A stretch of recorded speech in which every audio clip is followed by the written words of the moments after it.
Hi, my name is Legs, and I'm gonna do a video about dog grooming. You can see my collection of pets in the background, and I have two huskies, Mango, who's the one closer to me, and Everest, and they're both girls, and they are beautiful and the best thing that ever happened to me. And then there's my cat Kiwi in the middle, who's lying on top of my boyfriend Matthew. You can see his bottom half. And Kiwi weighs 5,000 pounds, even though she looks really small. So, like, if she's lying on something, you gotta wait till she gets up. Can't move the Kiwi. Anyway, yeah, Kiwi's the queen of the household. The other two are her Tweedledum and Tweedledee. Aww. Anyway, the first thing I would have to say about grooming, the key to it is love. You have to show your pet. Your pet is like your child. You don't own your pet. Your pet is its own family person, and you are a family together. And you gotta treat each other with respect and love. And your dog can tell if there is love involved in the grooming session, just by how you talk to them and how you touch them and looking into their eyes and telling them they're good girls.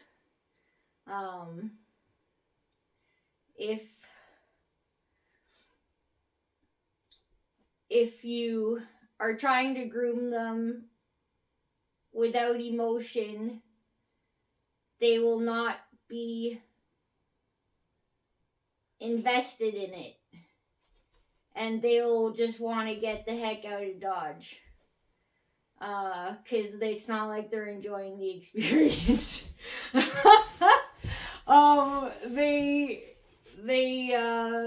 They put up with it because they know you're doing it out of love. And even though they don't enjoy it in the moment, it's at least as painless as possible and as low stress as possible, and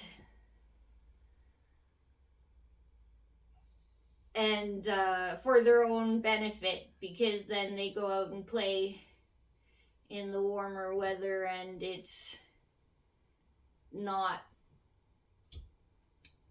as difficult to tolerate the heat. Anyway, and these guys like to swim, so they like actually swimming makes them shed more if there's a underlayer that's trying to shed. Anyway,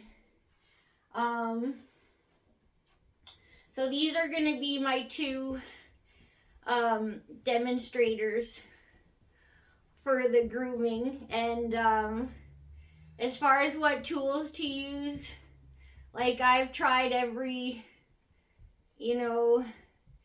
manufactured dog grooming tool, and the dogs hate them because they're too much. They're intimidating to look at, so they see them coming. You bring up some big ass contraption in your hand with a big ass handle and a lot of teeth, and they're just like, okay, see you later. I'll go and grab you to show you what I mean.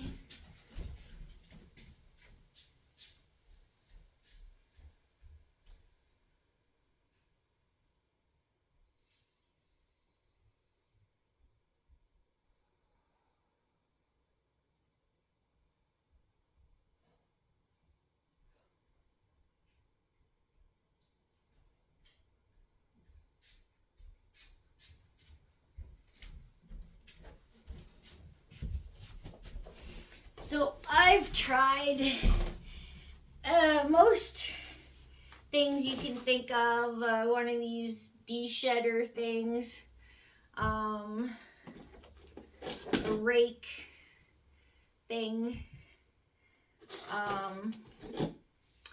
one of these curvy hooky type things that have the blades.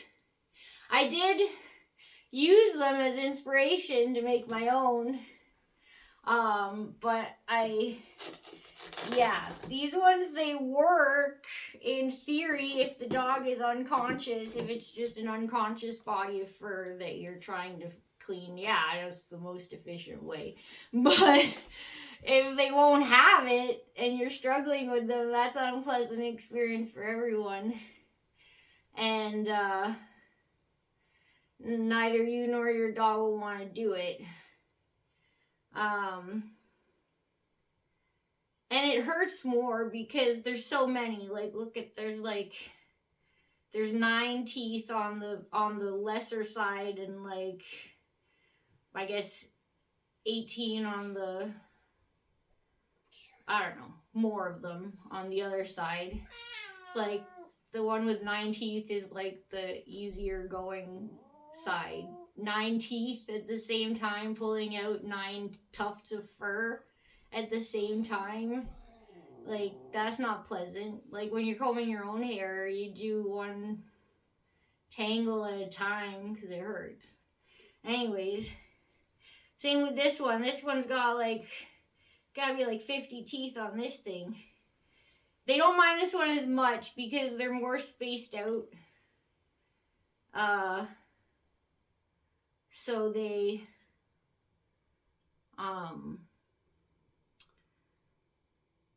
they're not trying to pull out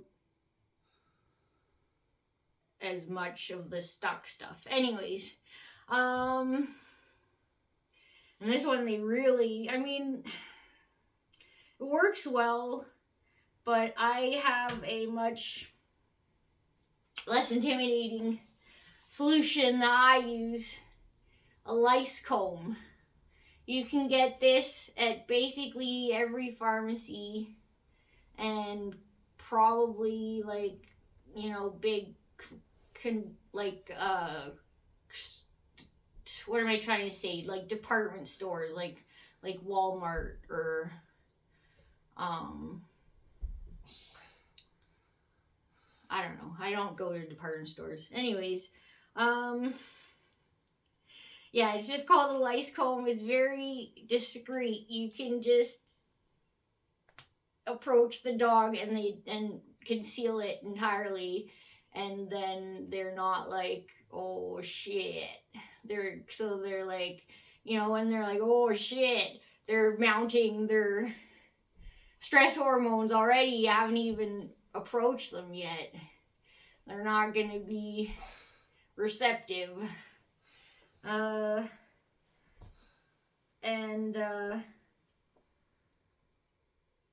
So that's this is like my detective. I use it on the fur to look. I use it on the fur to look for bigger tufts and mats under the surface. So if the comb goes through, then it's a good area. Like, it's just got a bit of loose stuff that it'll pick up easy. And then if it gets stuck, it's like, oh, here's a problem area. So then I pull out the big guns, proverbially speaking. A toothpick is my favorite tool for grooming the tufts, the shedding fur, basically, because it just goes in and grabs it and pulls it out. Just one tuft, not 9. And you can be really gentle with it. And if there is a tuft that is like matted and it won't come out and it's hurting them to pull on it because the toothpick just pulls on it. As inspired by this thing, I don't know what this is called, but anyways, it's got these little like blades on the inside of the hook. So I was like, oh, I know what has that, a seam ripper. So the seam ripper, you go in and grab it like the toothpick, and then it cuts with the blade as you're pulling it out. So it cuts the mats instead of just trying to pull them straight out by sheer force. Now the seam ripper, when you buy it, it has a sharp end and a dull end, like a covered end. So you definitely don't want to use it as is. So if you have like a filing kit from any hardware store, like a metal file, you can use it to grind down the tip of the seam ripper. and then once it's more kind of flat, you can use one of these like stone thingies to like just kind of smooth the edges. And then just to be extra nice to your dog and yourself, because if your dog's having a good time, so are you, I coat it with nail polish, gel nail polish. This one's due for a new coat, so thought I'd do it on camera. Will you go behind it, just make sure it's in focus while I do this, because like it's not as easy to do this part twice.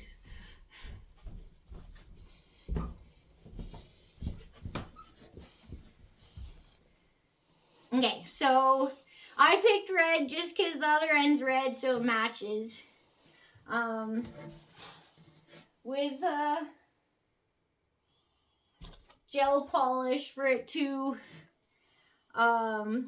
adhere best, you do the base coat, color, and then top coat. So you're just taking a little drop, just a poop. That's it. And then you put it under the UV light. Can you see it? I can see it. Okay. And that's about 30 seconds.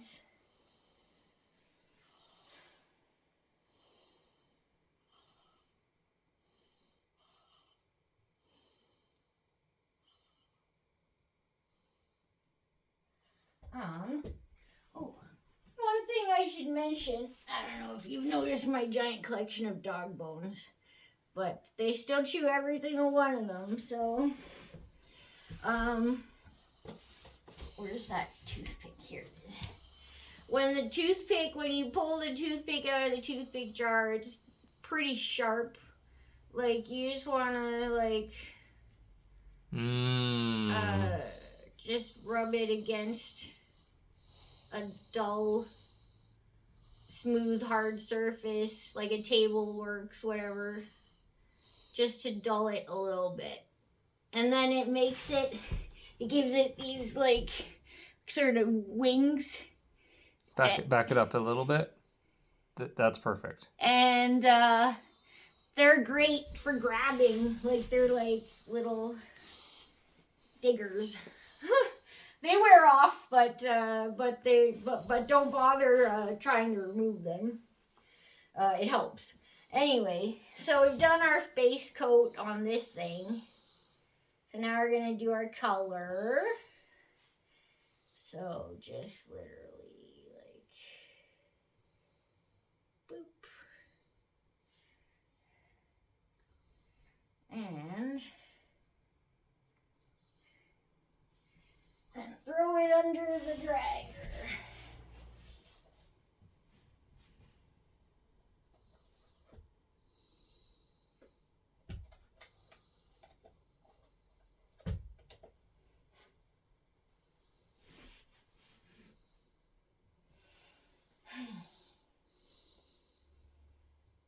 Oh, yeah. After this, I'll talk about a little bit about holding onto your dog in the process. Because when you first start doing it, your dog is not going to be impressed, regardless. Especially if you've had bad experiences already in trying to get them to put up with grooming them with one of those Kevorkian style things on the market. Oh yeah, top coat. And so the top coat, boop boop, just enough so that it's got a thin layer, you know. You don't want it too thick, because if it's too thick, then it's no longer like gonna be your toothpick, and it's gonna just like go right through the hairs. Like, you want it to be able to grab the hairs still. So like, you want the layer to be really thin. You're just smoothing it out, basically. And anyway, next I'll want to talk about so I should tell you Everest, the one lying next to me here. I raised Mango from a puppy, but I only adopted Everest about a year ago from my friend who raised her from a puppy, and then couldn't take care of her anymore. So I took her in about a year ago. So she's 5 now. How long did you raise Mango for? 8 years. I raised Mango for 8 years. And she's 8 years old. Everest owners, like, because Everest is a bit of a more complex husky, we'll call her. She is... she wants more of your time and attention than an easier going dog. So, and she can be a bit of a bully with other dogs because she wants to be the important one. So, you know, at the dog park, if she bullied other dogs, like, the owner stopped taking her. So then she, you know, hardly ever gets to play with stranger dogs. Only dogs she knows very well. And grooming her, they they didn't even want to try grooming her. They just took her to a groomer like twice a year to blow out her coat. But the groomer said, I can't handle this dog. You're going to have to get her a sedative from the vet. So the vet prescribed a sedative, trazodone. And that was her thing. So every 6 months she got trazodoned. And she went to the groomer. And the rest of the year she had tufts coming out her butt. Like, oh, you wouldn't believe. Like, she would come over and play with Mango. and I'd be just like using the toothpick on her butt as they were playing wherever I could. And she'd be like, don't do that. But anyways, just trying to give her some kind of quality of life. Anyways, so that's the dog that I got a year ago. And when I tried to groom her, she would just like scream, like bloody murder. And then as if her heart was gonna leap out of her chest, like it's like very stressful experience for both of you. Like you're like afraid you're actually gonna hurt her, like not physically, but like, you know, traumatize her. And so anyway, Everest taught me and I taught her. We influence each other. The main thing, as I said, is love. And Everest is a strong dog. If she doesn't want to be somewhere, she's more than capable of not being there. So for that kind of dog, while you're trying to get them accustomed to this process, this kind of harness is called an X-back harness. And it's got holes in it, like it's not solid like most harnesses. So you can put it on them and you can still groom them through it. I mean, it's less convenient, but it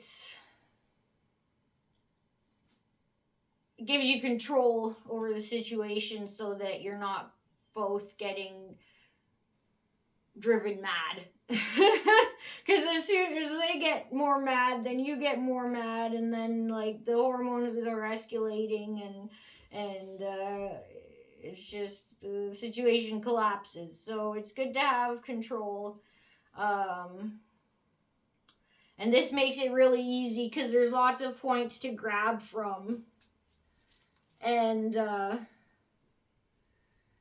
keep them where you want them. However reluctantly they do so. Come here, Ev. Good girl.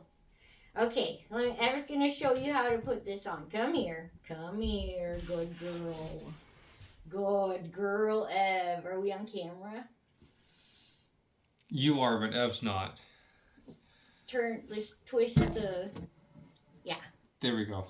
Okay. We should probably make a video with just the grooming.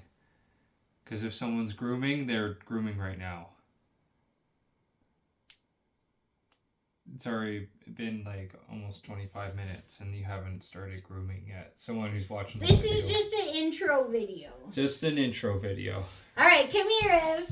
So with this kind of harness, there's two loops. There's the big loop and the small loop. Oh God, you should see her with Matthew right now. Oh, that's my Everest. Yup. Yeah, you're a good girl, Ev. Oh, you're a good girl. Okay. Oh, in case it was upside down. Okay. Yeah, you're a good girl, Everest. Yeah, you're a good girl. Okay. Go like Zeb. Alright, come here, Ev. Come on, come on, come on, come on. Good. Come on. Good girl. So they're not always sort of enthusiastic about it, but you can be like, yeah, and you can be enthusiastic about it, and then that gets them a little more willing. So you put the big loop first, small loop closer to you over the head, one paw, and then the other paw through the arms. And that's it. There's no buckles or anything. It's just one piece. You just You just fit it over top of them. And not.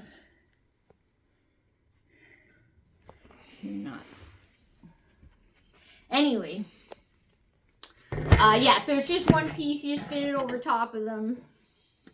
And then you can still access the hair. Is it showing? Just your mouth. Your eyes are cut off. Oh shit. Is it zoomed in? No. No, it's not zoomed in. Oh. No, it's fine. It's Okay, just you're so close. so you can still access the hair and through the straps, and but yet you have your grip on her, like she can't go anywhere with this kind of harness on. So anyway, that's the harness I recommend. It's called an X-back harness if you have a dog that's more difficult to handle. Okay, so the next video we'll start talking about how to actually groom them. I'm Legs, and thanks for watching.